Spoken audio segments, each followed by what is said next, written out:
कैसे है भाई लोग। आप देख रहे हो यूट्यूब चैनल मानवा रिकैप और मैं आ चुका हूँ आपके लिए एक और बढ़िया सी मानवा लेके। चलो स्टार्ट करते हैं। अच्छा तो तुम एक चोर हो जो दिन दहाड़े एक लड़के के घर में घुसकर मेरा सामान खंगाल रहे हो। क्या तुम मेरे अंडरवेयर चुराने की कोशिश कर रहे हो? तभी लियोन बोलता है, मैं हार मानता हूँ।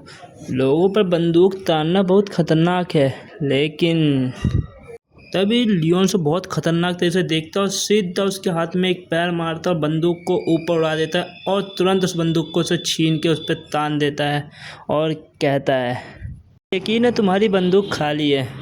तभी वो अपना रोब हटा के दिखाता है तो भाई साहब वो सामने लड़की होती है बिल्कुल चौंक जाते हैं, कहते हैं, हाँ कैप्टन तुम अभी भी जिंदा हो। तभी लियोन उसके रिएक्शन को देख के बोलता है, जी हाँ, क्या ये मैं ही नहीं हूँ जो तुम्हारे सामने एकदम ठीक ठाक खड़ा हूँ।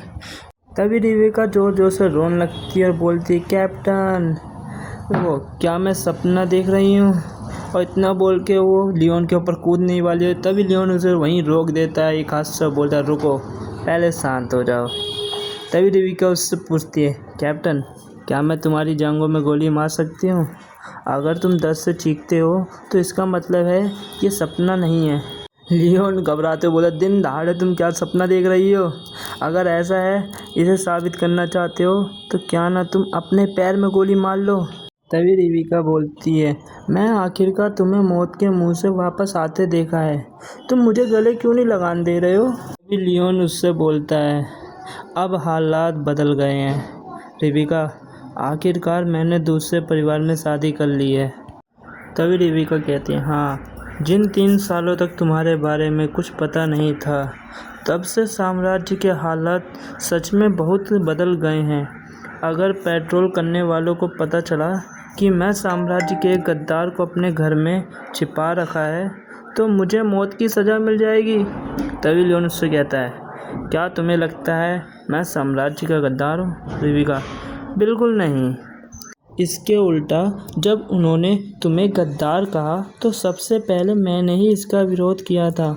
मैंने सेनाओं के नेता को समझाने की कोशिश किया था और नतीजा ये हुआ कि मुझे ड्रैगन स्लेयर आर्मी में मेरे पद से हटा दिया गया। सबसे बुरी बात ये थी कि उन्होंने मुझे पेट्रोल टीम में डाल दिया और हर दिन मुझे अपना मिशन पूरा करने के लिए बस 2 बार सड़क पर घूमना पड़ता था। इसका मतलब था कि मुझे ड्रैगन किंग के खतरनाक जीवों का सामना करने का मौका कभी नहीं मिला। लियोन मुस्कुरा के बोलता, तुम तो बस ऐसा करने के लिए बेताब हो, है ना? लेकिन मुझे पर भरोसा करने के लिए शुक्रिया रिविका। लियोन की ये बात सुनकर रिविका हंसते हुए बोलती है, इस बारे में बात करना तो हम ऐसे भाई हैं जो हर मुश्किल और खुशी में साथ रहे हैं। रेबिका जासूस जैसे बिल्कुल नहीं लग रही थी, क्योंकि जब से लियोन उसके रूम में आया था वो हर एक चीज़ को अच्छे से बारीकी से जांच रहा था और उसे कुछ भी सस्पिशियस नहीं मिला। उसी बीच रिविका की आवाज़ आती है, अरे कैप्टन, कब तक वहाँ खड़े होकर बात करोगे? मेरा घर छोटा है, पर इसका मतलब ये नहीं कि मेरे यहाँ बैठने की जगह नहीं है। चलो बैठ के बातें करते हैं। वैसे कैप्टन, क्या आप इससे पहले किसी और से भी मिलने गए थे? नहीं, अभी तक तो मैं किसी से नहीं मिला। तभी रिविका झिझकते हुए अपना वो सवाल पूछती है जिसे उसने बहुत लंबे समय से अपने दिल की गहराइयों में छुपा के रख रखा था। कैप्टन, असल में वो सिल्वर कास्टल पर हमला करने के दौरान हमारे बीच में कोई गद्दार था, है ना? लियोन जैसे उसके मुंह से ये बातें सुनता है वो चौंक जाता है और कहता है, आखिर तुम्हें कैसे पता चला? क्योंकि उसे लग रहा था कि ये सिर्फ उसे ही पता है। मैं उस दिन को आज तक भूल नहीं पाई जब हम सिल्वर ड्रैगन सेंचुरी पे हमला करने गए थे। तभी एकदम से मेरी आंखों के सामने सब कुछ काला हो गया। मुझे कुछ भी दिखाई नहीं दे रहा था और यहाँ तक कि मेरी शक्तियाँ भी चली गई थी। और इसके उल्टा ये स्थिति कुछ सेकंड तक रही और जब ये सब ख़त्म हुआ और मेरी आंखें खुली तब मैंने कैप्टन आपको जख्मी पड़े देखा। उसके बाद क्या हुआ ये तो कैप्टन आप भी जानते ही हैं, पर बाद में मुझे एहसास हुआ कि उस समय हम चारों ही वहाँ मौजूद थे और कोई दूसरा सिल्वर ड्रैगन नहीं थे। आप पर अचानक हमला करने वाला हमारी ही टीम का कोई व्यक्ति हो सकता था। ये सोचकर मुझे बहुत ज़्यादा गुस्सा आ रहा था। लियोन उसकी सारी बातें सुनने के बाद बोलता है, तुम्हारा अंदाज़ा उस समय बिल्कुल सही था। हाँ, उस गद्दार ने मेरे कवच को भेदने के लिए एक बहुत ही ख़ास हथियार का इस्तेमाल किया था और उसने सीधा मेरे दिल को निशाना बनाया था।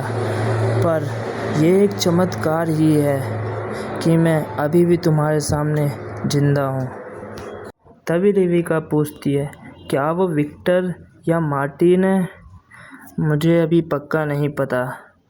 क्या तुम मुझे बता सकती हो कि वो अभी कहाँ हैं और क्या कर रहे हैं? क्योंकि मुझे उनके बारे में कुछ भी नहीं पता। उस घटना के बाद से मार्टिन डर के मारे अपने मंत्री पिता के घर पे जाके छुप गया।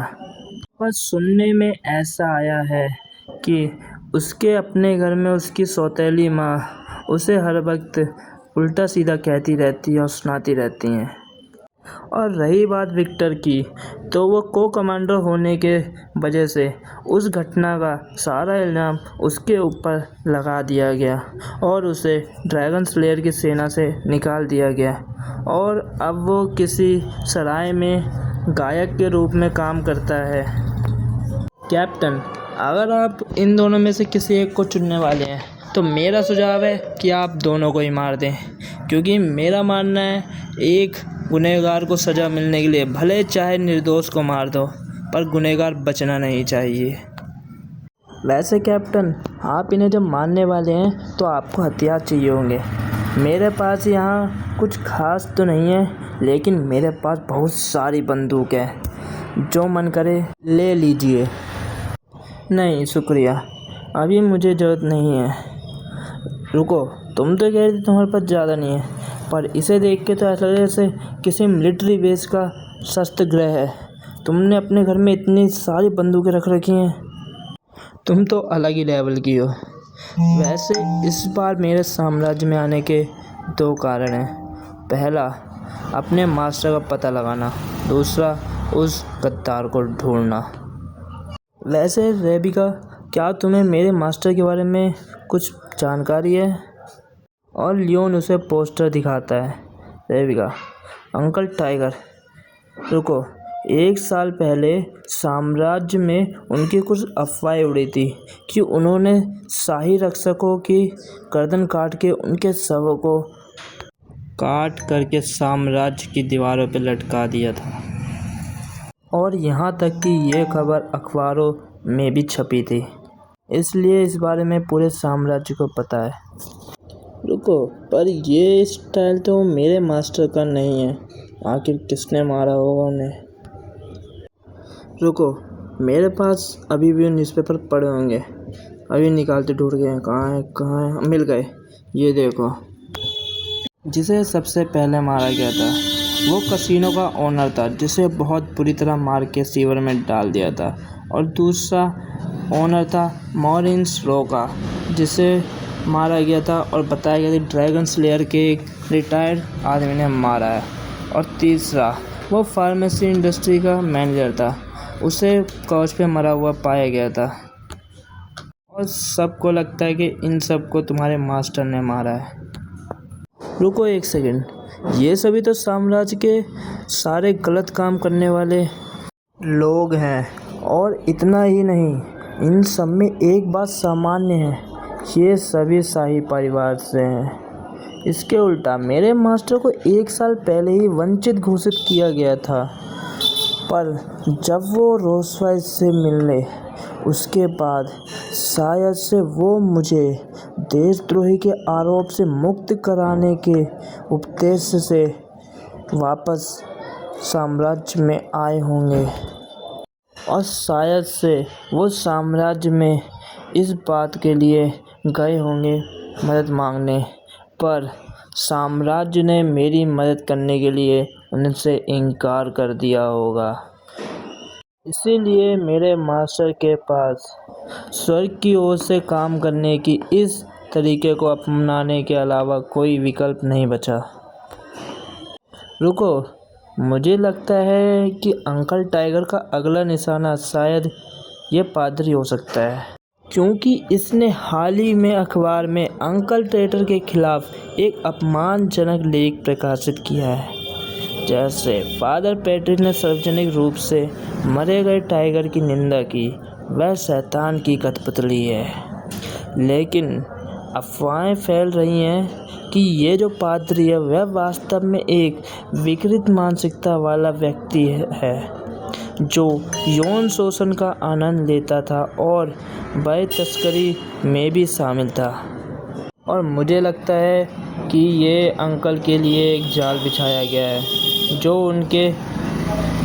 उनके फंसने का इंतज़ार कर रहे हैं। क्या अंकल टाइगर जाएंगे? हाँ, जितना मैं अपने मास्टर को जानता हूँ, उन्होंने मुझसे एक बात कही थी, जाल नहीं है बल्कि एक प्रतियोगिता है। उनके व्यक्तित्व को देखते हुए वो साम्राज्य पर दबाव बनाने के लिए निश्चित रूप से मुलाकात का समय तय करेंगे। उसी अंधेरी रात में हमें एक परछाई दिखाई जाती है जो एक सुनहरी तलवार लेके चर्च के ऊपर खड़ा होता है, और वो होते हैं मास्टर टाइगर, जो हमला करने की बस राह देख रहे होते हैं।